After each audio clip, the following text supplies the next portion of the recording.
Ramazan Ramazan orucunun yarısında gelip doğal gaz hattını çekmek üzere sokaklarımızda kazı yaptılar.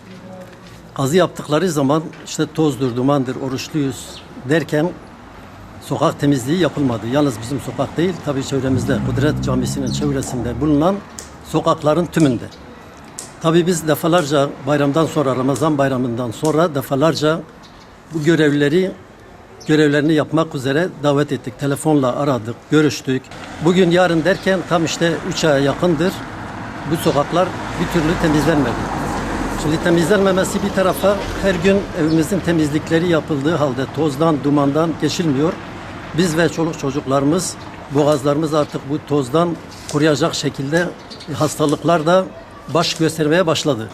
Yani tozdan biz de şikayetçiyiz aynı yani. Her gün temizlik yapıyor, bir türlü baş edemiyoruz yani bu yaz. Biz temizlik istiyoruz. Sokakların bu çukurların dolmasını istiyoruz. Yani